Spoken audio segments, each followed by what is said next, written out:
श्रीमन नित्य निकुंज विहारिणे नमः। श्री बिहारी बिहारिणी जो जयति, श्री स्वामी हरिदासो विजयते तराम।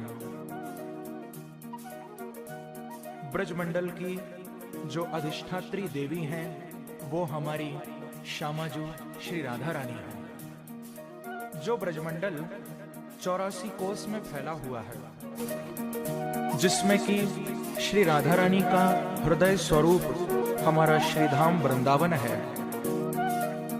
तो आइए मेरे साथ मिलकर युगल छवि का ध्यान करते हुए और श्री राधा नाम का आश्रय लेकर ब्रजमंडल के प्रमुख स्थानों का नाम लेते हुए श्रीधाम वृंदावन से अपनी यात्रा को प्रारंभ करिए। और मेरा विश्वास है कि इस मानसिक ब्रज यात्रा से आपको वास्तविक ब्रज की यात्रा करने का ही फल मिलेगा।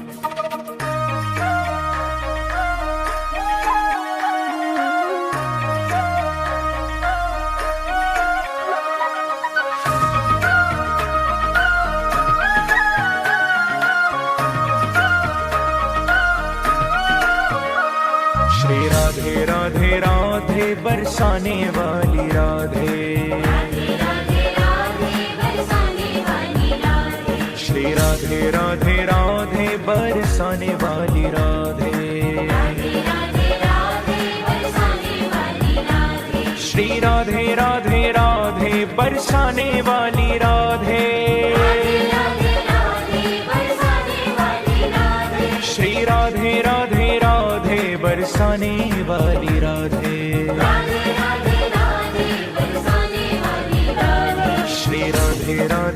श्री राधे राधे राधे बरसाने वाली राधे,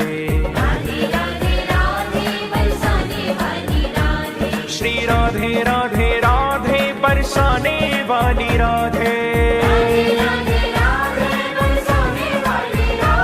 श्री राधे राधे राधे बरसाने वाली राधे, श्री राधे राधे राधे बरसाने वाली राधे।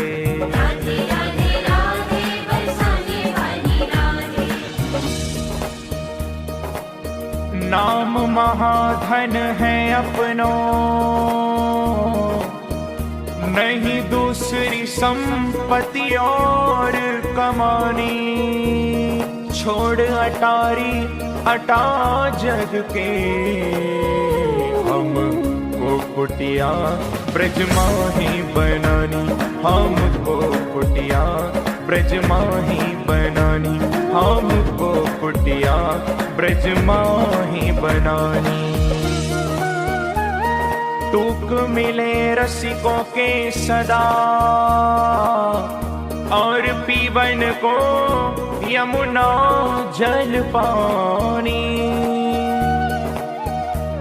हमें औरन की परवाह नहीं, अपनी ठकुरानी श्री राधिका रानी, अपनी ठकुरानी श्री राधिका रानी, अपनी ठकुरानी श्री राधिका रानी। जय राधे राधे, जय राधे राधे, वृषभानु दुलारी, भक्तों की प्यारी वो श्यामा प्यारी, हरिदास दुलारी, रसिकों की प्यारी, हमारी प्यारी, तुम्हारी प्यारी, हम सबकी प्यारी, ओ प्यारी प्यारी, ओ प्यारी प्यारी। जय राधे राधे, जय राधे राधे, जय राधे राधे, जय राधे राधे। आइए श्रीधाम वृंदावन में प्रवेश करिए।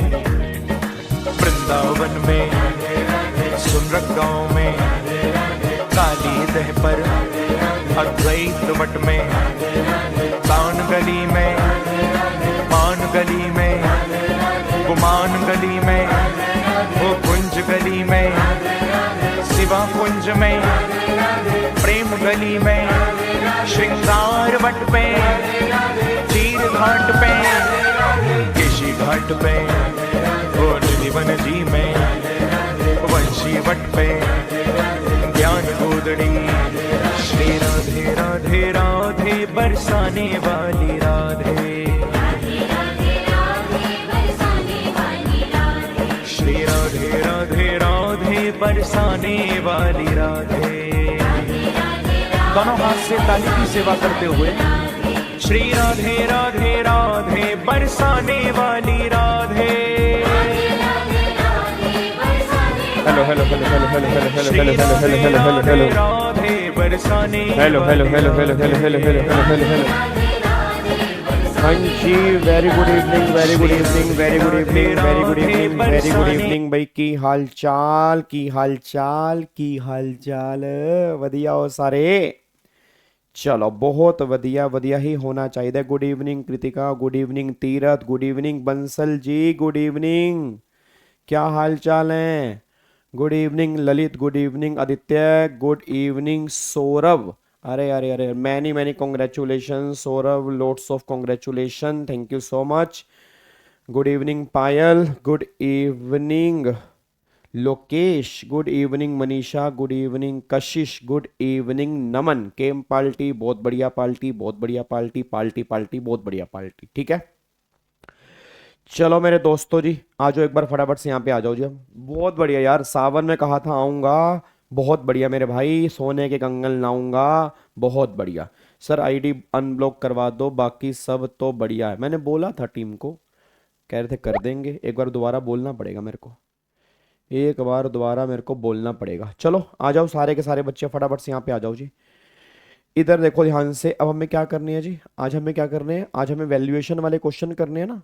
कल हमने वैल्यूएशन के चैप्टर की रिवीजन कंप्लीट कर ली थी, और आज हमें क्या करने हैं, वैल्यूएशन वाले चैप्टर के क्वेश्चन करने हैं।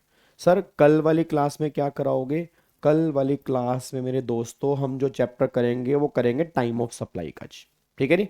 कल वाली क्लास में जो हम चैप्टर की रिवीजन करेंगे ना, वो टाइम ऑफ सप्लाई का चैप्टर रिवाइज करेंगे, ठीक है। तो कल जो हम रिवीजन करेंगे वो टाइम ऑफ सप्लाई की रिवीजन करेंगे, ठीक है। चलो आ जाओ, अब जिसको भी एक बार घर से रिवाइज करके आना है वो एक बार टाइम ऑफ सप्लाई वाला चैप्टर एक बार खुद रिवाइज करके आ जाना, बाकी तो मैं यहाँ पे रिवाइज कराऊंगा ही कराऊंगा, ठीक है। आ जाओ मेरे दोस्तों, इधर देखो ध्यान से। अब वैल्यू ऑफ सप्लाई के प्रोविजन कल वाली क्लास में हमने सारे देख लिए थे, अब एक बार वन बाय वन क्वेश्चन देख लेते हैं। जिन्होंने घर से ट्राई किए थे अच्छी बात है, नहीं किए थे सारे बच्चे मेरे साथ साथ करना। आज हमें बस यही क्वेश्चन अच्छे ढंग से समझने हैं, और जो भी आपको डाउट होंगे आपने मुझसे पूछने हैं, ठीक बा? चल बा, चलो आ जाओ। सबसे पहला क्वेश्चन, सबसे पहला क्वेश्चन कह रहा R post supply discount eligible for deduction from the value of supply in all situation. जूठा कहीं का, बड़, बड़, बड़, नालायक। कह रहा पोस्ट सप्लाई डिस्काउंट जो है क्या वो हर सिचुएशन में मतलब माइनस करने के एलिजिबल होता है? नहीं होता भाई, हर सिचुएशन में माइनस करने के एलिजिबल नहीं होता। याद करो मैंने कहा था पोस्ट सप्लाई डिस्काउंट माइनस करने के एलिजिबल सिर्फ तब होता है जब वो सेक्शन 15(3) में लिखी हुई कंडीशन सेटिस्फाइड करता है। जब वो सेक्शन 15(3) में लिखी हुई कंडीशन सेटिस्फाइड करेगा तब तो वो एलिजिबल होगा, नहीं तो नहीं होगा। अच्छा 15(3) में कौन कौन सी कंडीशन लिखी है? पहली बात, डिस्काउंट जो है is in the term of agreement, मतलब टर्म ऑफ एग्रीमेंट के अंदर होना चाहिए। सेकंड, वो डिस्काउंट प्राइस से लिंक होना चाहिए। थर्ड, डिस्काउंट का जो पोर्शन है उसके पोर्शन का आईटीसी सामने वाली पार्टी ने रिवर्स कर दिया हो। अगर तीन कंडीशन सेटिस्फाइड हैं तो डिस्काउंट माइनस करना है। अगर एक सिंगल कंडीशन भी सेटिस्फाइड मान लो नहीं होती है तो पोस्ट सप्लाई डिस्काउंट माइनस नहीं होता। अच्छा अगर आपको याद आ रहा हो, अगर तीनों कंडीशन मान लो कंडीशन सेटिस्फाइड नहीं है तो इसी पोस्ट सप्लाई डिस्काउंट को हम सेकेंडरी डिस्काउंट का नाम देते हैं, और सेकेंडरी डिस्काउंट भी पोस्ट सप्लाई डिस्काउंट होता है बट 15(3) वाला नहीं होता, तो उस डिस्काउंट को वैल्यू में से माइनस नहीं करते हैं। तो ये बात ध्यान देना पड़ेगा, गलती से भी यस मत लिखाना। तुम नालायक बच्चे हो, तुम यस लिख के आ सकते हो तो यस मत कहना, पहले वो तीन कंडीशन लिखना, फिर लिखना अगर तीनों कंडीशन सेटिस्फाइड है तो माइनस हो सकता है, नहीं तो माइनस नहीं हो सकता। बस ये पर ध्यान दो, ठीक है मेरे दोस्तों। चलो अगले पॉइंट पर आओ। अब अगला क्वेश्चन क्या है? कह रहा है consideration under GST law included both money and non money. बिल्कुल सही बात बोली है तूने। फिर कह रहा है discuss the correctness or otherwise of the statement with reference to the definition term consideration provided under GST law। हाँ मतलब कि बिल्कुल सही कह रहा है, कोई दिक्कत वाली बात नहीं है, स्टेटमेंट बिल्कुल सच्ची है। कंसीडरेशन में मनी भी आती है, नॉन मनी भी आती है, इवन डू समथिंग भी आता है और नोट टू डू समथिंग भी आता है। बट कंसीडरेशन में जो गवर्नमेंट हमें सब्सिडी प्रोवाइड करती है, चाहे वो सेंट्रल गवर्नमेंट है चाहे वो स्टेट गवर्नमेंट है, उस सब्सिडी को हम यहाँ पे कवर नहीं करते, उस सब्सिडी को हम यहाँ पे कवर नहीं करते। तो सिंपल सी बात है, जीएसटी में ऐसा नहीं है कि जब सिर्फ कैश आएगा वही कंसीडरेशन है, अगर नॉन कैश आएगा उसको भी हम कंसीडरेशन में कवर करेंगे। तो मनी और नॉन मनी दोनों की बात यहाँ पे होती है, कोई फर्क नहीं पड़ता मेरे दोस्त, कंसीडरेशन में दोनों चीजें आती हैं। अगला अगला क्वेश्चन कह रहा है शार्प माइंड, ये तुम्हारी बात नहीं कर रहा, हैशटैग गजनी बैच की बात नहीं हो रही यहाँ पे, शार्प माइंड वालों की बात हो रही है। हो सकता है वो मेरी बात शायद कर रहा हूं, मुझे नहीं पता। Sharp Mind Institute provide coaching for engineering entrance examination, fee charge by the institute from a student is 10,000 per month. ठीक है, the institute is known for its commitment to provide education to under privilege children. ठीक है, it's train 10 students every year for entrance examination free of cost. The institute has received 3 lakh रुपया coaching fees during a month. फिर नवजीवन एक NGO है, वो working करता है area of education में अंडर प्रिविलेज चिल्ड्रन के लिए, उसने सब्सिडी दी है 10,000 रुपए की लमसम दी है during the month to the institute as it is serving the cause of under privilege children. तो क्या ये मतलब इसको वैल्यू में हम कंसिडर करेंगे? नहीं करेंगे भाई, ये सब्सिडी कोई प्राइस से लिंक थोड़ा है यार। एक बात बताओ, नहीं एक बात बताओ, बात सुनो मेरी बंसल जी, बात सुनो मेरी, ये सब्सिडी प्राइस से लिंक नहीं है ना ना। वो तो उसने बोला कि 10,000 रुपये हमसे ले लो, आप इतना अच्छा काम कर रहे हो, जो मैं फीस 10,000 पर मंथ चार्ज कर रहा हूँ ये उससे कनेक्टेड थोड़ा है भाई। ये तो उसने एक तरह से उसने मेरे को दया भाव दिखा दिया कि आप इतना बढ़िया काम कर रहे हो, चलो हम तुम्हें सब्सिडी प्रोवाइड कर देते हैं। ये तो वो बात हो गई। तो ये कोई प्राइस से लिंक नहीं है, जब प्राइस से लिंक नहीं है तो भैया इसको वैल्यू में ऐड भी नहीं करेंगे, इसका कोई ट्रीटमेंट यहां पे नहीं होगा। ये बात ध्यान दो, ये बात यहां पे लिखी है जी। तो अब इसका आंसर चेक करेंगे, वही बातें यहाँ पे लिखी होंगी। सप्लाई में वैसे सब्सिडी आती है जो अगर डायरेक्टली प्राइस से लिंक हो, बट गवर्नमेंट वाली नहीं आती। वैसे तो ये गवर्नमेंट वाली नहीं है, बट फिर भी ये इंक्लूड नहीं होगी क्योंकि ये प्राइस से लिंक नहीं है, ये लमसम सब्सिडी है, बस ये पर ध्यान दो। ठीक है, तो वैल्यू जो बनेगी वो 3 लाख ही बनेगी, बस ये पर ध्यान देना।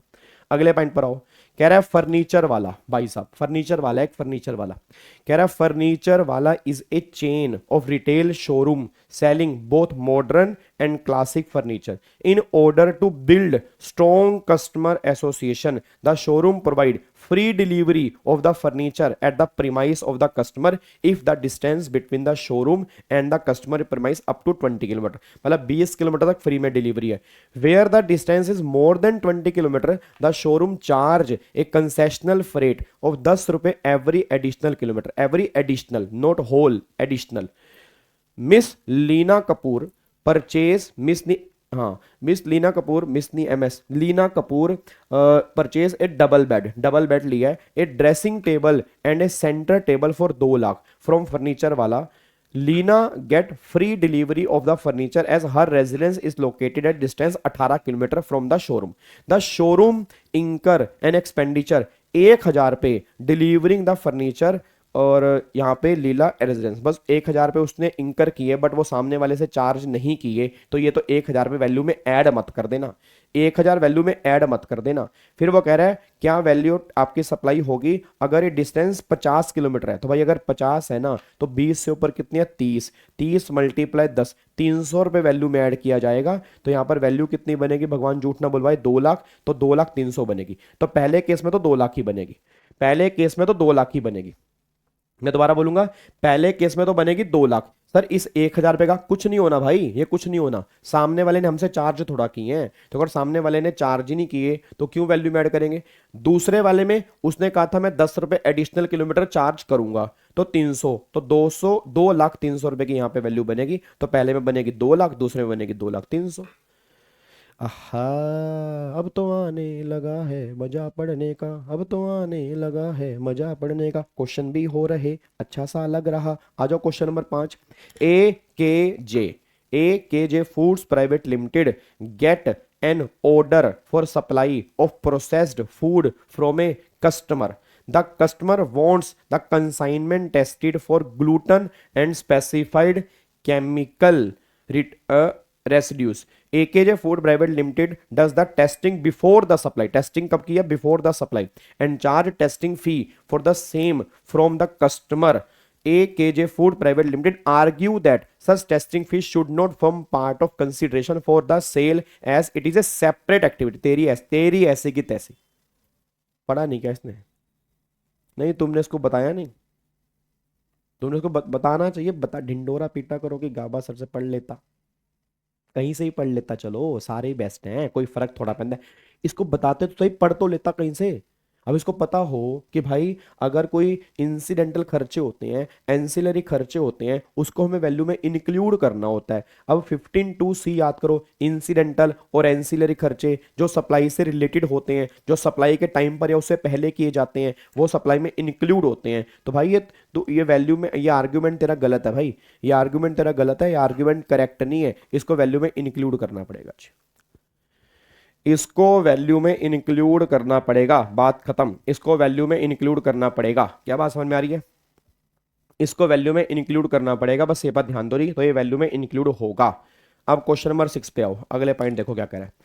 कह रहा है एक एसोसिएशन है make a substantial donation each year to a reputed private management institution to subsidize the education of low income group student who have gained admission there.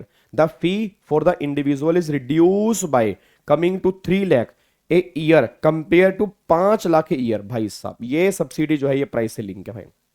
ये सब्सिडी जो है ना सर, ये सब्सिडी प्राइस से link है, क्योंकि 5 लाख का price 3 lakh हो गया सब्सिडी की वजह से. तो ये सब्सिडी प्राइस से लिंक है. और ये सब्सिडी दी किसने है? ये एसोसिएशन है, कोई उसने दी है. तो भाई ये तो नॉन गवर्नमेंट ने दी है, तो ये तो वैल्यू में इंक्लूड करनी पड़ेगी. तो वैल्यू में इंक्लूड करनी पड़ेगी, तो जीएसटी पूरे 5 लाख पे लगेगा, जीएसटी 3 लाख पे नहीं लगेगा. तो भैया एड बैक करनी पड़ेगी 100%, क्योंकि नॉन गवर्नमेंट से मिली है, तो इसलिए एड बैक करनी पड़ेगी. वैल्यू 5 लाख बनेगी, जीएसटी 5 लाख पे लगेगा. जीएसटी जो है वो किस पे लगेगा? 5 लाख पे लगेगा. क्या बात मेरी समझ में आ रही है? क्या आपको मेरी बातें पल्ले पड़ती हैं, नहीं पड़ती हैं? पक्का पक्का, कोई दिक्कत वाली बात तो नहीं है? चलो बहुत बढ़िया, शाबाश शाबाश मेरे दोस्तों, शाबाश. अगले पॉइंट पर आओ. क्वेश्चन नंबर 7 देखो. क्वेश्चन नंबर 7 क्या है? मेजदा. क्वेश्चन नंबर 7 है मेजदा banner and advertising firm give its customer an interest free credit period 30 days for payment. ठीक है. its customer paid for the supply 32 day after the supply of service. Mezda banner waived, हाँ जी, waived the interest payable for the delayed 2 days. The department wants to interest for 2 days. Department, जो आप अपने according department को बोलना चाहते हो बोल दो, मैं नहीं बोलूंगा. नहीं सब सेक्शन लिखने की रिक्वायरमेंट नहीं है भाई. तुम सेक्शन कहाँ, सेक्शन याद कर लो, वही बड़ी बात है यार. बच्चा कह रहा है सब सेक्शन, कैसी बात कर दी मियाँ जी? अरे मियाँ जी सेक्शन याद हो रहे हैं, वो बड़ी. तुम कहाँ 15(1) क्लोज नंबर ई पे पहुंच रहे हो? सी की जगह ई मत लिखा ना, ई की जगह सी मत लिखा ना. सेक्शन लिख दो, वही बहुत बड़ी बात है. नहीं लिखोगे तो भी चलेगा. डिपार्टमेंट को तुम बोल दो जो अपनी मर्जी से बोलना है भाई. डिपार्टमेंट सही कह रहा है, गलत कह रहा है? गलत कह रहा है यार. जब इंटरेस्ट वेव्ड कर दिया, जब इंटरेस्ट वेव्ड कर दिया तो कैसे ऐड करेंगे भाई? इंटरेस्ट ही माफ कर दिया तो वैल्यू में ऐड ही नहीं होगा, जिसको हम वैल्यू में ऐड नहीं करेंगे. बात खत्म जी. इसको हम वैल्यू में ऐड नहीं करेंगे जी. ठीक है जी. अगले पॉइंट पर आओ जी. नेक्स्ट पॉइंट पर आओ.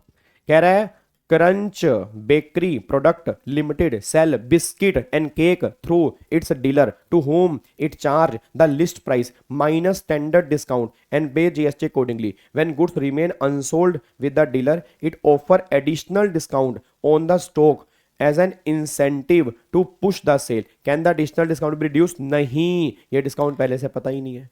नहीं, ये डिस्काउंट पहले से पता थोड़ा था. ये बताओ, इसने कोई पहले से बताया था ऐसा होगा? ये तो तुम्हारा सामान बिक नहीं रहा, तुमने अपनी सेल बढ़ाने के लिए काम कर दिया भाई. अगर तुमने अपनी सेल बढ़ाने के लिए काम किया, सॉरी टू से भाई, ये डिस्काउंट नॉट नोन है, सेकेंडरी डिस्काउंट है. तो सेकेंडरी डिस्काउंट है, इसको वैल्यू में, मैं सही बता रहा हूं सर, इसको वैल्यू से बाहर मत निकाल देना, क्योंकि हम पोस्ट सप्लाई डिस्काउंट माइनस करते हैं, वो भी तब जब कंडीशन सेटिस्फाइड होती है. ये नहीं आएगा जी. अब यहां से प्रैक्टिकल क्वेश्चन स्टार्ट हो गए. आओ जी फटाफट से. अब प्रैक्टिकल क्वेश्चन देखो जी. Red paper limited Delhi, a registered supplier manufacturing taxable goods. It provide the following detail of taxable inter state supply made by it during the month of March. List price दिया हुआ है, inter state supply exclusive of taxes 15 lakh, ठीक है। Subsidy मिली है central government से, okay, central government से for supply of taxable goods to government school exclusively related, मतलब ये प्राइस से लिंक है, उसने लिखा है रिलेटिवली, मतलब जो आपका सीरियल नंबर 1 है। अच्छा, अब ये जो लिस्ट प्राइस दिया हुआ है कह रहा है नेट ऑफ टू सब्सिडी है। नेट ऑफ टू सब्सिडी का मतलब क्या है, इसमें सब्सिडी माइनस कर रखी है, तो ये गवर्नमेंट वाली है, ये माइनस कर रखी है, चलेगा। ये एनजीओ वाली माइनस कर रखी है भाई, ये दिक्कत दे रही है यार, ये दिक्कत दे रही है। एनजीओ वाली माइनस नहीं करनी चाहिए थी इनको, ये इन्होंने गलती कर दिया भाई, ये एनजीओ वाली माइनस करके गलती कर दी सर ना, ये तो गलत है यार। एनजीओ वाली माइनस कर दी है, ऐड करो। म्युनिसिपल टैक्स ऐड करो, पैकिंग चार्जेस ऐड करो, फिर अच्छा पैकिंग चार्जेस ऐड करो। ये late fees paid by the recipient supply of delay payment, और कह रहा है रेसिपिएंट हैज एग्री टू पे 6000 इन लमसम नो एडिशनल। हाँ जी, लमसम मतलब इसमें जीएसटी इंक्लूड है, तो 6000,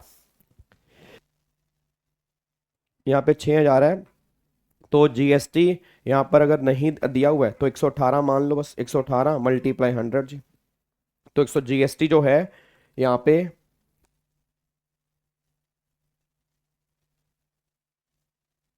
6000 है, डिवाइड बाई 118 मल्टीप्लाई 100, तो कितना बनेगा 5085, तो यहाँ पर बनेगा 5085, तो बस आप वैल्यू निकाल लो जी।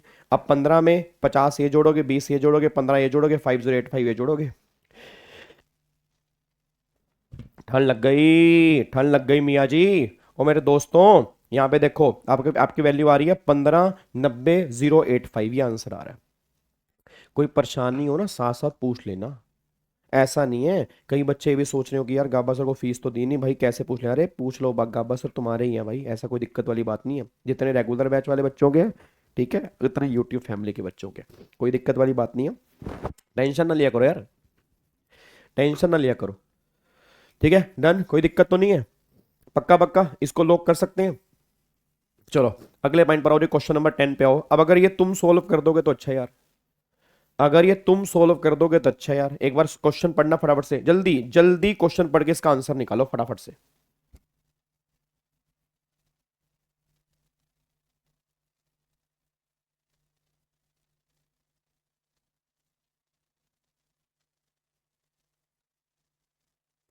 सर गवर्नमेंट वाली सब्सिडी लेस नहीं, लेस करनी है, लेस नहीं करनी, वो ऑलरेडी लेस है, लिखा तो है नेट ऑफ सब्सिडी। तो नेट ऑफ सब्सिडी का मतलब ही क्या है, नेट ऑफ सब्सिडी का मतलब ही यही है कि वो लेस है।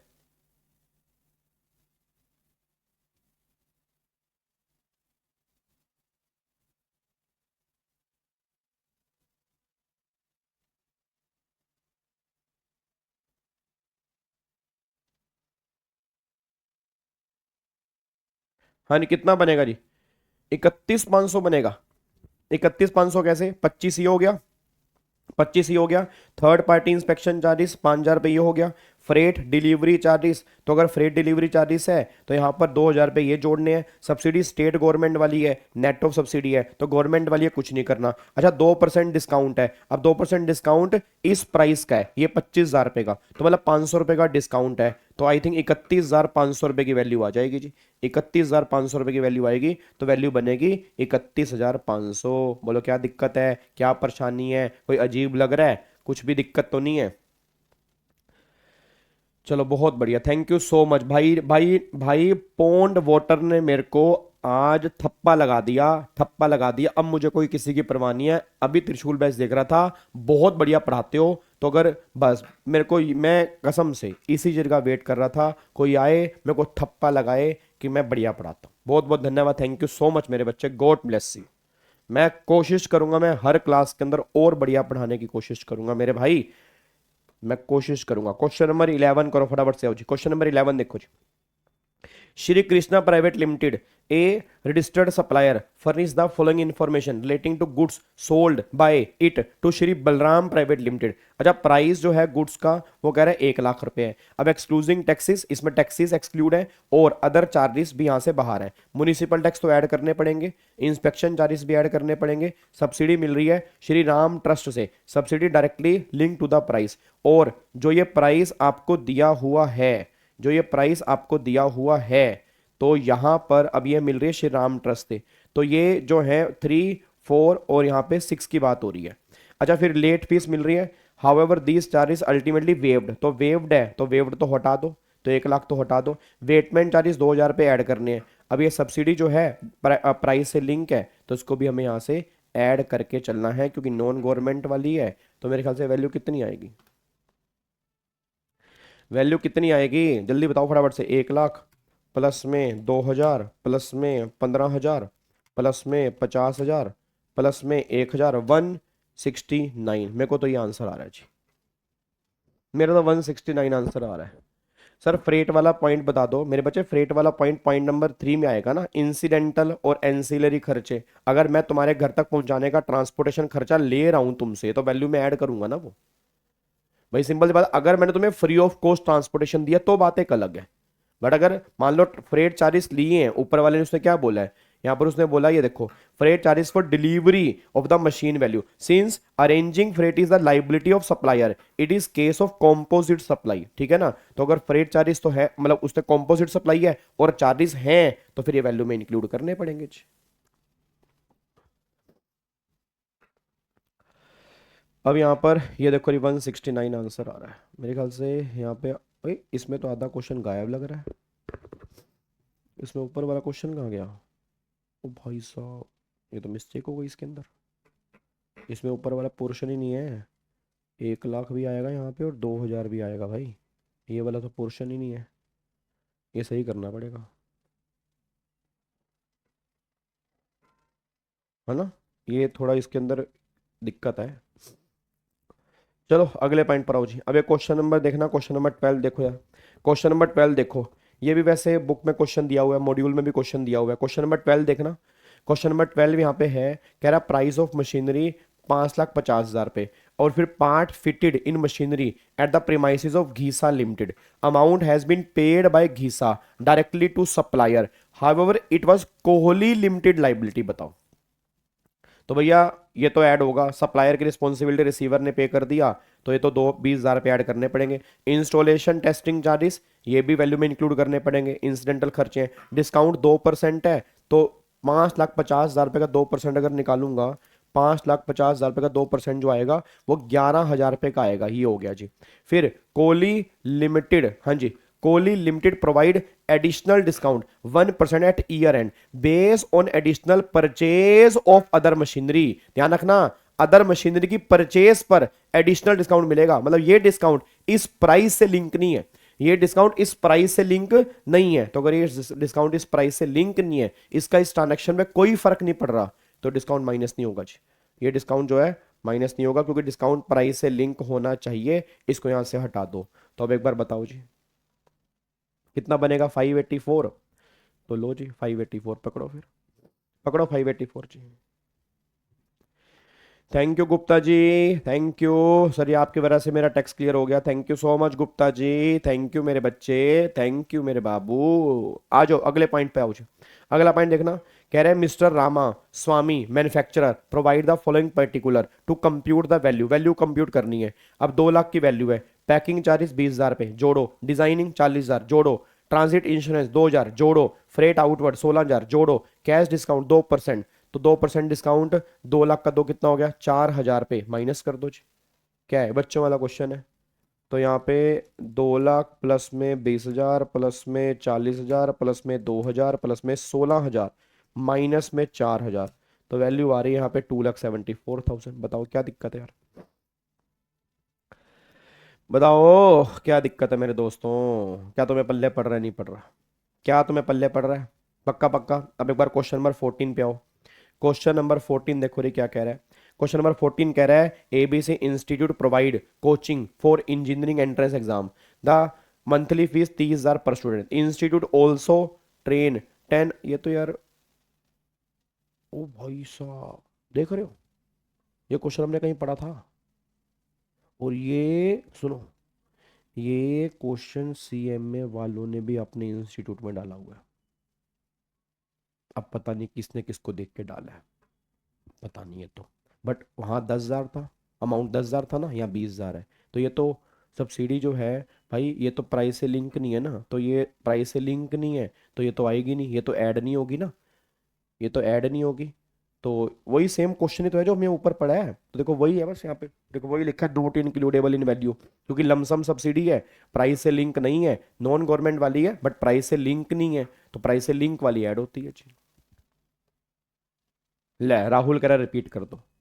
अबे राहुल, अभी तो ऊपर रिपीट की है कि भैया ये जो है गरीब बच्चों को पढ़ा रहे हैं, इसके लिए दया भाव आ गया, उसने 20,000 रुपये लमसम सब्सिडी प्रोवाइड कर दी, तो ये सब्सिडी इस प्राइस से लिंक थोड़ा है, ये सब्सिडी का इफेक्ट इस प्राइस पे नहीं आ रहा, तो इस प्राइस पे नहीं आ रहा, जब ये प्राइस से लिंक ही नहीं है तो उसको वैल्यू में ऐड ही नहीं करेंगे जी।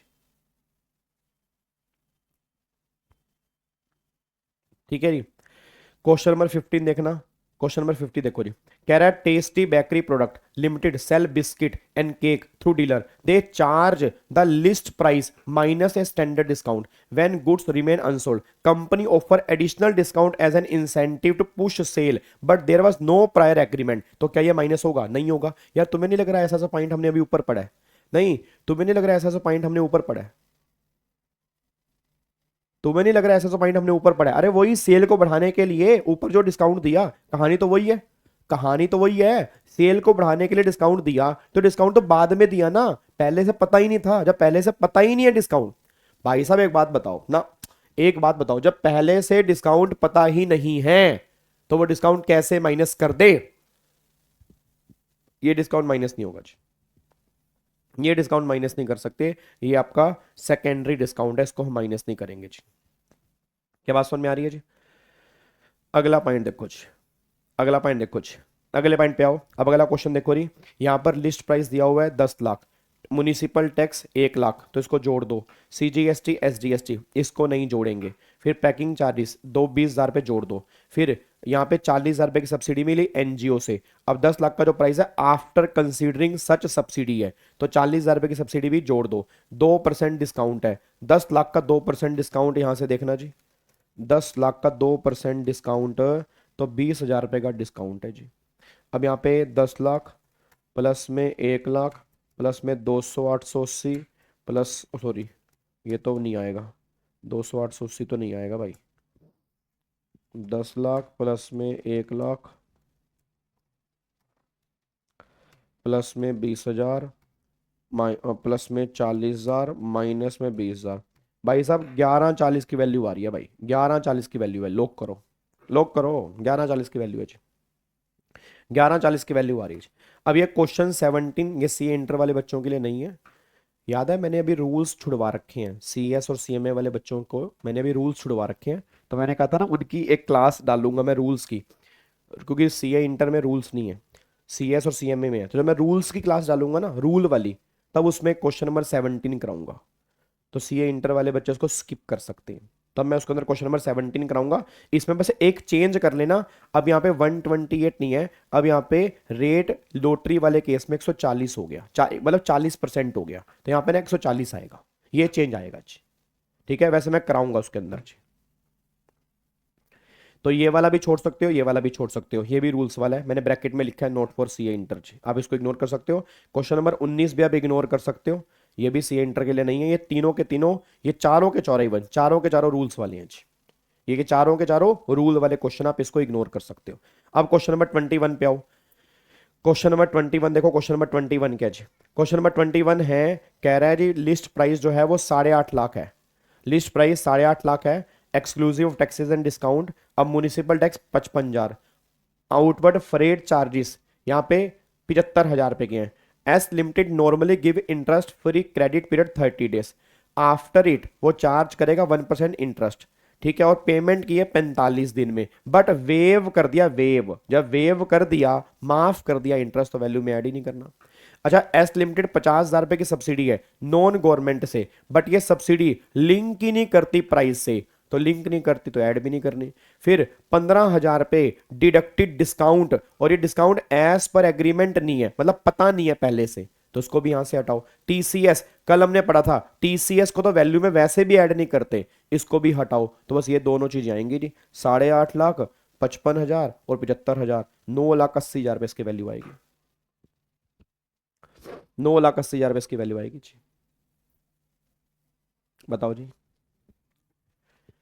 क्या दिक्कत है जी, क्या दिक्कत है? यही समझ नहीं आ रहा क्या दिक्कत है। क्वेश्चन नंबर 22 पे आओ जी। क्वेश्चन नंबर 22 तो बिल्कुल ही बच्चों वाला क्वेश्चन है यार। कह रहा है एक रजिस्टर्ड सप्लायर है मुंबई में, has provided the following detail in respect of supply made intra state supply है। अब लिस्ट प्राइस 3,30,000 है, पैकिंग चार्ज 10,800 है, डिस्काउंट 1% है। तो भैया इस 3,30 में 10,800 जोड़ दो और डिस्काउंट 3,300 रुपये का मेरे ख्याल से माइनस कर दो। अगर 1% डिस्काउंट है तो 3,30,000 प्लस में 10,800 माइनस में 3,300, तो ये आएगा 3,37,500 आएगा, 3,37,500 आएगा। इसमें सारे क्वेश्चन है, सी एस सी एम में सारे डाले हूं मैंने। अगले पॉइंट पर आओ। अब अगला पॉइंट देखना, इसका आंसर अब आप निकालो यार, इसका आंसर आप निकालो भाई, मैं अब 2 मिनट अरेस्ट करूंगा। अब ये आंसर आप निकालोगे।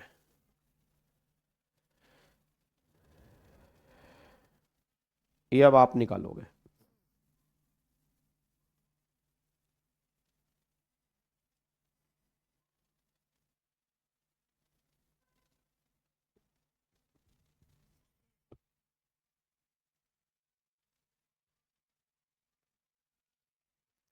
इसका आंसर अब आप निकालोगे।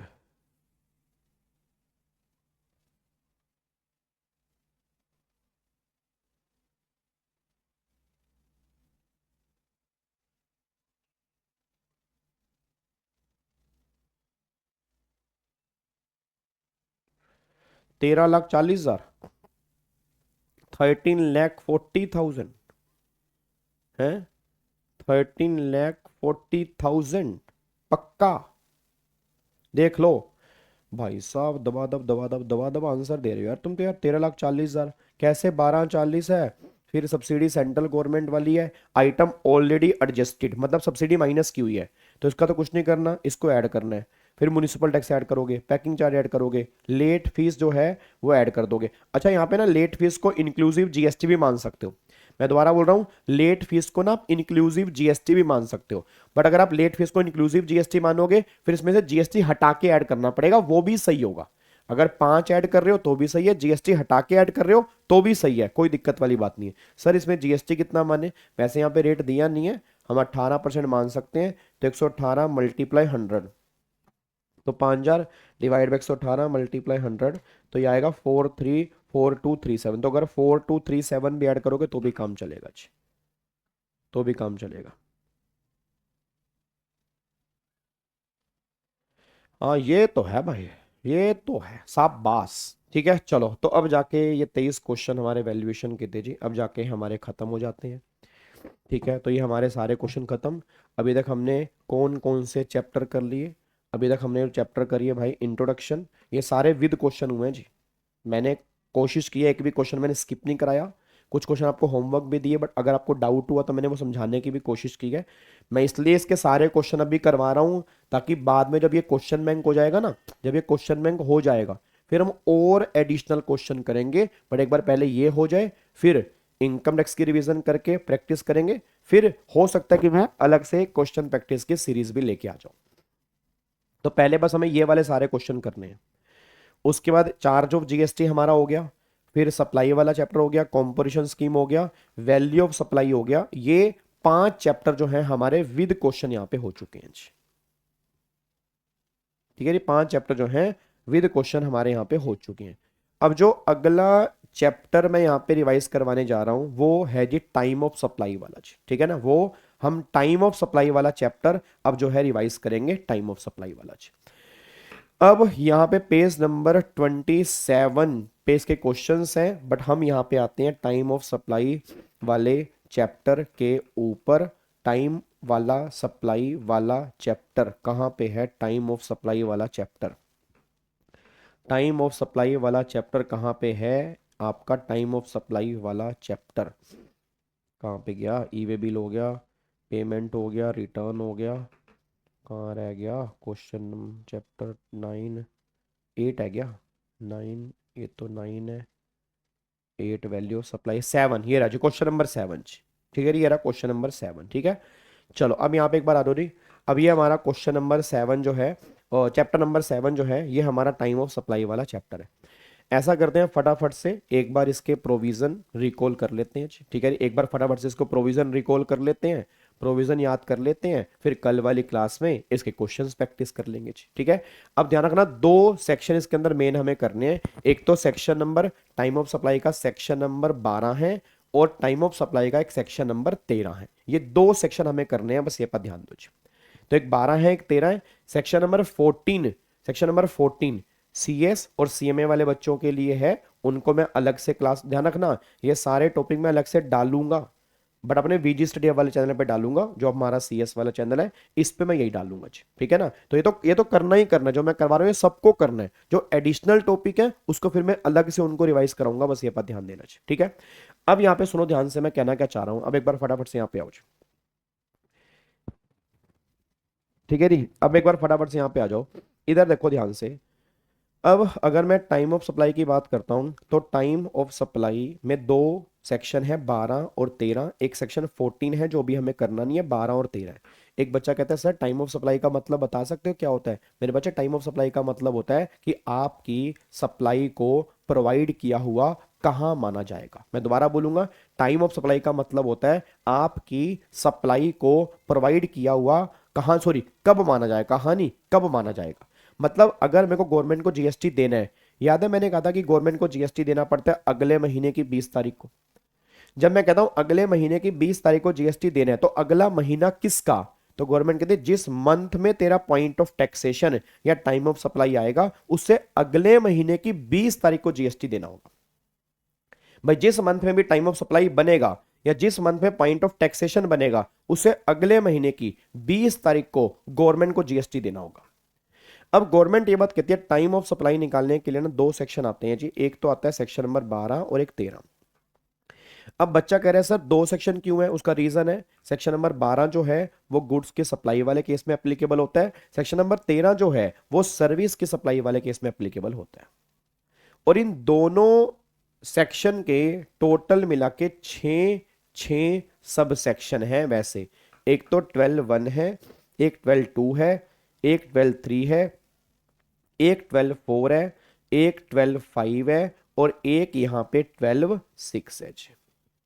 ऐसे यहां पे एक यहां पे 13(1) है, एक यहां पे 13(2) है, एक यहां पे 13(3) है, एक यहां पे 13(4) है, एक यहां पे 13(5) है, और एक यहां पे 13(6) है। आपको जान के हैरानी होगी या खुशी होगी या कुछ भी होगा, 12(4), 13(4) अब यहां से डिलीट हो चुके हैं। पहले अभी तक थे, ये इस बार की अमेंडमेंट है जी, ये इस बार की अमेंडमेंट है। पहले थे, पहले ये वाउचर वाले केस में लगते थे, पहले ये कूपन वाले केस में लगते थे। अब वाउचर और कूपन वाले केस में 13(4) और 12(4) था, इसको ओमिट कर दिया गया, मतलब अब ये यहां से हट चुके हैं। तो अब 12(1), 12(2), 12(3) सीधा 12(5), 12(6), ऐसे 13(1), 13(2), 13(3), 13(5), 13(6। अच्छा ये दोनों बिल्कुल सेम है, ये दोनों बिल्कुल सेम है। अगर आपने 13(5) कर लिया तो 12(5) हो गया, अगर 13(6) कर लिया तो 12(6) हो गया। और 12(1), 13(1) मैंने कहा था ये हमारे काम के नहीं है। ये काम के क्यों नहीं है? क्योंकि एक्चुअल में ये हमें कोई टाइम ऑफ सप्लाई निकालना ही नहीं बताते।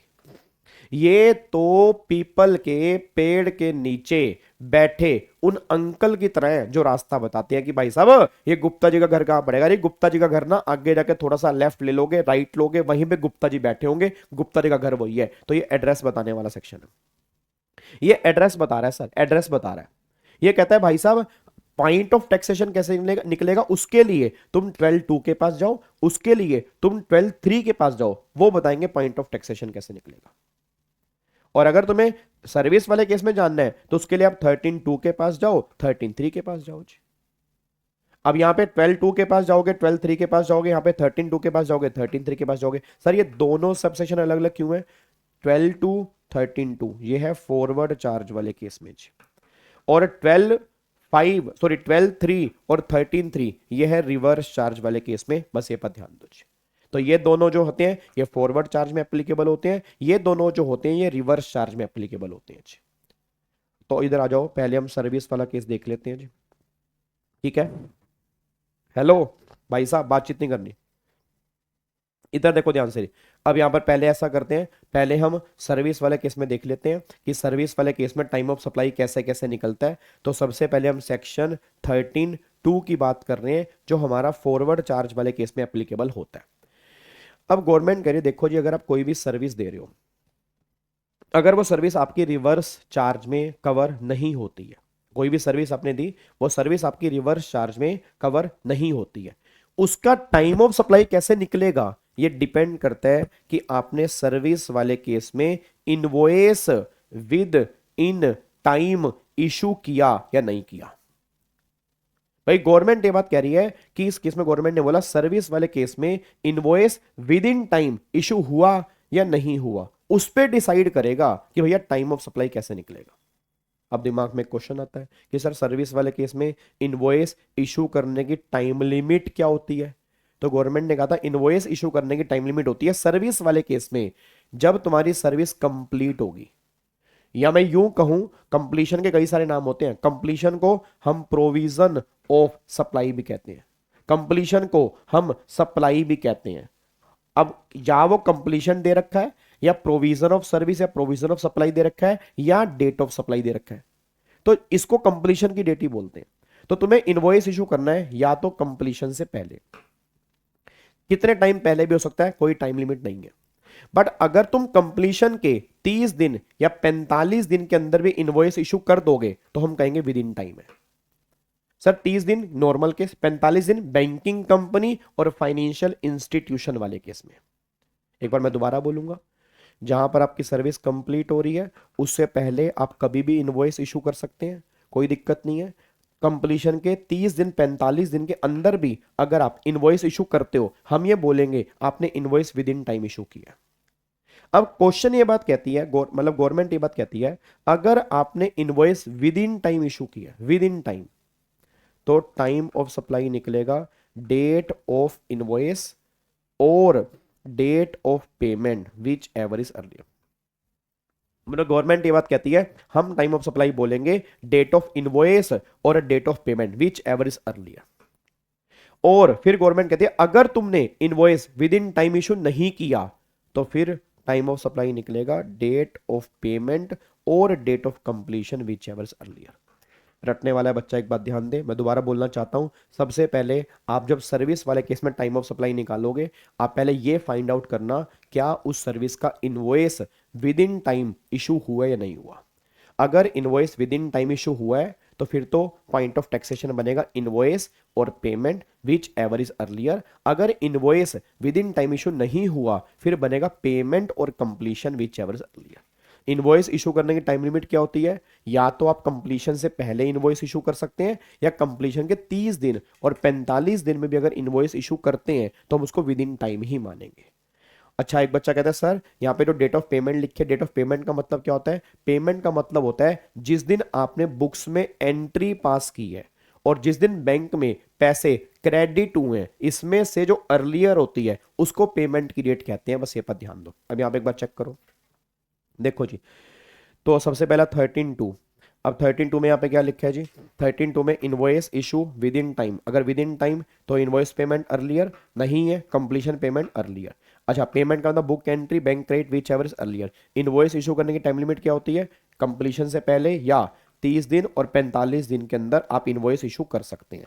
अब देखो यहाँ पर ये रहा क्रक्स, मतलब इनवॉइस इशू करने का ये कंप्लीशन है, या तो यहां से पहले इशू कर दो या कंप्लीशन के 30-45 दिन में इशू कर दो तो भी हम मान लेंगे विद इन टाइम है। बस ये पर ध्यान दो जी, यहां तक क्लियर है।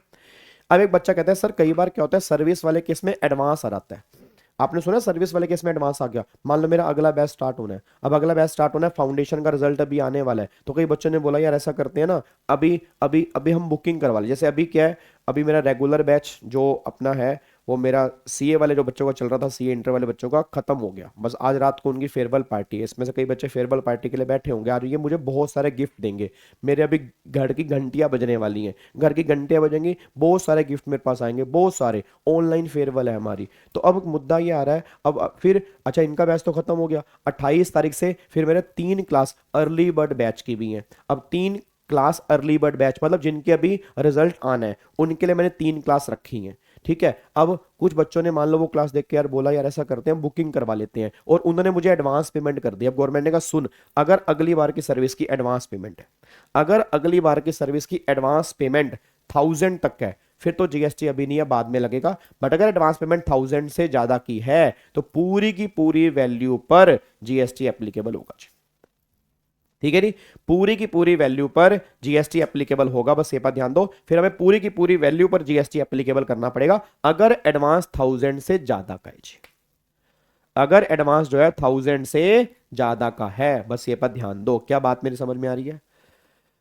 पक्का पक्का। चलो अब यहाँ पे देखो जी, वही बात यहाँ पे लिखी है कि अगर एडवांस पेमेंट आ रही है तो 1000 तक है तो फिर तो बाद में ही डेट ऑफ इनवॉइस को मिला देंगे, और अगर 1000 से ज़्यादा का है तो फिर आपका पीओटी बनेगा डेट ऑफ पेमेंट। अच्छा, अब ये तो हो गया फॉरवर्ड चार्ज। अब रिवर्स चार्ज की बात पे आ जाओ। अब रिवर्स चार्ज में ना यहाँ पे दो केस याद रखना।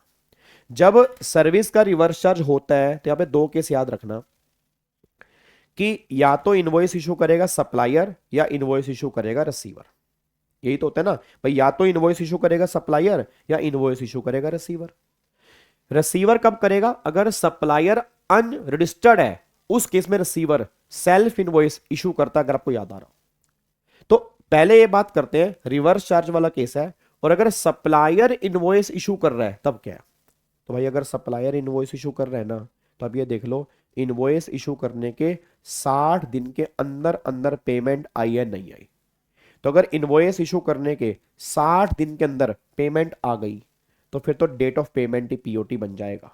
बट अगर पेमेंट 60 दिन में नहीं आई तो 61st डे जो होगा वो पीओटी बनेगा, बस ये पर ध्यान दो। तो अगर पेमेंट 60 दिन में आ गई तो फिर वो बनेगा, अगर पेमेंट 60 दिन में नहीं आई तो 61st डे जो है वो हमारा टाइम ऑफ सप्लाई बन जाएगा। मतलब फिर जहां 60 दिन खत्म होंगे उससे अगला दिन जो होगा वही पॉइंट ऑफ टैक्सेशन होगा, बस ये पर ध्यान दो। क्या बात मेरी समझ में आ रही है? पक्का पक्का। अच्छा एक बात तो, अब ये तब है अगर सप्लायर इनवॉइस इशू करेगा। अब अगर मान लो रिवर्स चार्ज वाले केस में रिसीवर इनवॉइस इशू करेगा तो क्या होगा? याद करो, अमेंडमेंट आई है तो मैंने क्लास में बताया था, अगर रिवर्स चार्ज वाले केस में रिसीवर इनवॉइस इशू करेगा तो ये 60 दिन वाला फंडा नहीं है, फिर तो डेट ऑफ इनवॉइस और date of payment whichever is earlier, बात खत्म जी। बस इतना सिंपल सा है, ये तब है जब रिसीवर इनवॉइस इशू करेगा। तो यहां पे कोई 60 दिन वाला फंडा नहीं है, फिर इनवॉइस और payment whichever is earlier ये पॉइंट ऑफ टैक्सेशन बनेगा, बट तब जब रिसीवर इनवॉइस इशू करेगा, बस ये पर ध्यान दो। क्या बात मेरी समझ में आ रही है? पक्का पक्का। तो ये हमारा रिवर्स चार्ज वाला फंडा है सर्विस वाले केस में। अब आगे देखो जी, आगे फिर यहाँ पर 13(4) तो डिलीट हो गया, वाउचर वाला यहाँ से हट चुका है, ओमिट हो गया। 13(5) रेसिडुअल। रेसिडुअल मतलब बच्चे कुछ केस जो कहीं पर भी कवर नहीं होंगे वो सब यहाँ पे कवर होंगे। इसमें दो ही केस हैं, बिल्कुल बेसिक से हैं, एग्जाम के लिए इतना रेलिवेंट भी नहीं है। ये कहता है अगर आपने रिटर्न फाइल की है तो जिस दिन तुम रिटर्न भर रहे हो वही तुम्हारा टाइम ऑफ सप्लाई है, और अगर तुम रिटर्न नहीं भर रहे हो फिर जिस दिन तुम टैक्स पे करोगे वही तुम्हारा टाइम ऑफ सप्लाई बनेगा। ये बिल्कुल बेसिक सा है। अच्छा फिर 13(6) इंटरेस्ट पेनल्टी वाले केस में, याद है इंटरेस्ट और पेनल्टी को भी हम वैल्यू में जोड़ते हैं।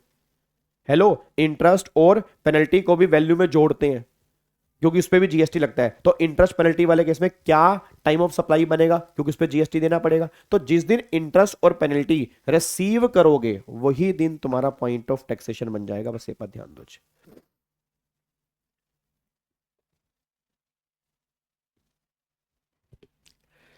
क्या बात मेरी समझ में आ रही है?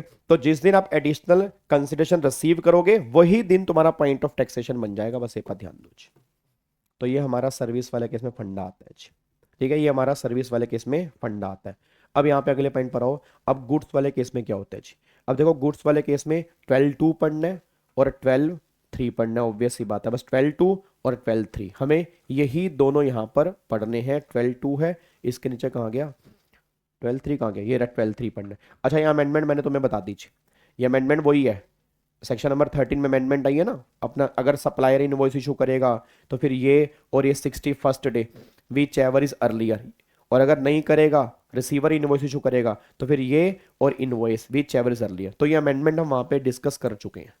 तो ये अमेंडमेंट मैंने ग्रीन में अलग से डाली हुई है, ये कोई अलग अमेंडमेंट नहीं है, ये वही वाली अमेंडमेंट है जो भी हम रिवर्स चार्ज वाले केस में करके आए हैं जी। अब यहाँ पे आ जाओ जी। अब यहाँ पे देखो गुड्स वाले केस में अगर फॉरवर्ड चार्ज है, अब गुड्स वाले केस में क्या होगा जी? गुड्स वाले केस में सिंपल सी बात है, गुड्स वाले केस में सबसे पहली बात ध्यान दो, पेमेंट हमें चेक ही नहीं करनी। सर वो आरसीएम वाला एक बार बताएं, तो वही तो बताया अभी। आरसीएम वाले केस में सबसे पहले ये चेक करो इनवॉइस किसने इशू किया है। अगर सप्लायर ने इनवॉइस इशू किया है तो फिर अगर इनवॉइस इशू करने के पेमेंट 60 दिन में आ जाती है तो payment he time of supply है। और अगर पेमेंट इनवॉइस इशू करने के 60 दिन में नहीं आती है तो 61st day time of supply है। ये तब अगर सप्लायर इनवॉइस इशू कर रहा है। बट अगर रिसीवर इनवॉइस इशू कर रहा है तो इनवॉइस और पेमेंट इसमें से जो अर्लियर है वो पीओटी है, इसमें कोई 60 दिन वाला फंडा नहीं है। अब गुड्स वाले केस में देखो, गुड्स वाले केस में गवर्नमेंट क्या कह रही है। पहली बात, गुड्स वाले केस में हमें पेमेंट चेक की नहीं करनी। मतलब गुड्स वाले केस में अगर एडवांस भी आया है तो भी पॉइंट ऑफ टैक्सेशन नहीं हो सकता जी। सर फिर गुड्स वाले केस में क्या करना होता है? गुड्स वाले केस में सिंपल सी बात इतनी सी है, जिस दिन आप इनवॉइस इशू करते हो वो दिन, और जो इनवॉइस इशू करने का लास्ट डे होता है वो दिन, इसमें से earlier, that is your point of taxation. मैं दोबारा बोलूंगा, जिस दिन आप इनवॉइस इशू करते हो वो दिन, और जो इनवॉइस इशू करने का लास्ट डे होता है वो दिन, इसमें से अर्लियर, ये पीओटी। अब दिमाग में बस एक डाउट आ रहा है, सर इनवॉइस इशू करने का लास्ट डे क्या होता है? तो वो तुम सब जानते हो, सर्विस कितना, यहाँ 30 दिन 45 दिन नहीं होते। लास्ट डे क्या होता है इनवॉइस इशू करने का, वो डिपेंड करता है कि गुड्स की सप्लाई में मूवमेंट इन्वॉल्व है या नहीं है। समझ गए ना? मूवमेंट इन्वॉल्व का मतलब क्या है? गुड्स की सप्लाई में मूवमेंट इन्वॉल्व है तो मतलब सामान बाद में आ रहा है, और गुड्स की सप्लाई में मूवमेंट इन्वॉल्व नहीं है मतलब सामान मेरे साथ में जा रहा है। तो अगर मूवमेंट इन्वॉल्व है तो लास्ट डेट है डेट ऑफ रिमूवल। रिमूवल मतलब रिमूवल फ्रॉम फैक्ट्री, मतलब फैक्ट्री से सामान रिमूव होगा। और अगर सप्लाई में मूवमेंट इन्वॉल्व नहीं है तो डेट ऑफ डिलीवरी मेरी लास्ट डेट है, डेट ऑफ डिलीवरी। तो पॉइंट ऑफ टैक्सेशन क्या निकलेगा? अगर मूवमेंट इन्वॉल्व है तो इनवॉइस और removal which ever is earlier, ठीक है। और अगर मान लो वो मूवमेंट इन्वॉल्व नहीं है तो इनवॉइस और डिलीवरी की date whichever is earlier. इस तरह से आपका निकलेगा टाइम ऑफ सप्लाई। बाकी जब कल क्वेश्चन करेंगे और तुम्हें अच्छे से क्लैरिटी मिलेगी, ठीक है ना? क्वेश्चन में और अच्छे से क्लैरिटी मिलेगी। टाइम ऑफ सप्लाई से क्या होगा भाई, इसके बेस पे तो जीएसटी दोगे। अगले महीने की 20 तारीख को जो जीएसटी देना होता है, कौन सा अगला महीना? इसी का अगला महीना ना। हाँ, पहले मैंने आपको बताया तो था, ये क्यों निकाल रहे हैं कि मेरी सप्लाई को दिया हुआ कब मानेंगे। अब जो दिन मेरा टाइम ऑफ सप्लाई है वो जिस मंथ में है उससे अगले महीने की 20 तारीख को जीएसटी देना है जी। स्पेसिफाइड एक्शनेबल क्लेम, वो 6 एक्शनेबल क्लेम है, 6 याद नहीं है स्पेसिफाइड सप्लाई के चैप्टर में? Betting, gambling, lottery, casino, horse race, वो 6 एक्शनेबल क्लेम की बात हो रही है। उसमें हम पेमेंट चेक करते हैं, उसमें हम पेमेंट चेक करते हैं स्पेसिफाइड एक्शनेबल क्लेम में, क्योंकि वहां गवर्नमेंट चाहती है कि अगर पेमेंट एडवांस में है तो जीएसटी मिल जाए, क्योंकि गवर्नमेंट उसे डिस्करेज करना चाहती है। बट वो आपके एग्जाम के लिए इतना रेलिवेंट नहीं है, उसमें पेमेंट चेक होती है। बाकी और किसी गुड्स वाले केस में पेमेंट चेक नहीं होती, ठीक है जी। चलो अगले पॉइंट पर आओ जी। अब यहाँ पे रिवर्स चार्ज वाला केस तो बिल्कुल ही सिंपल है। रिवर्स चार्ज वाला केस बिल्कुल ही सिंपल है, इसमें कुछ भी नहीं है। अगर मान लो गुड्स में रिवर्स चार्ज है तो रिवर्स चार्ज वाले केस में पीओटी क्या निकलेगा? जिस दिन आपने गुड्स रिसीव किया एक दिन तो वो, फिर जिस दिन पेमेंट आई एक दिन वो, फिर इनवॉइस इशू करने का 61st डे नहीं है। सर्विस वाले केस में 61st डे था, यहाँ पे 31st डे। तो इनवॉइस इशू करने का 31st डे, इसमें से अर्लियर। तो जिस दिन गुड्स रिसीव करोगे वो, जिस दिन पेमेंट आई वो, और इनवॉइस से 31st डे वो, तो इनमें से अर्लियर, ये आपका पॉइंट ऑफ टैक्सेशन बनेगा। ये बात ध्यान देना चाहिए। अब हो सकता है आप में से कई सारे बच्चों ने कॉन्टिन्यूस सप्लाई ऑफ सर्विस भी इसी चैप्टर में किया हो, अगर आपने कहीं और से क्लास ली है। बट हमने डिस्कस किया था उसको इनवॉइस के चैप्टर में, क्योंकि जो इनवॉइस इशू करने की डेट होती है ना उनकी, वही सेम टाइम ऑफ सप्लाई होता है। तो उसको हम इनवॉइस के चैप्टर में ही डिस्कस करेंगे, ठीक है। कॉन्टिन्यूस सप्लाई ऑफ गुड्स वाले केस में क्या होगा और कॉन्टिन्यूस सप्लाई ऑफ सर्विस वाले केस में क्या होगा। क्या बात मेरी समझ में आ रही है?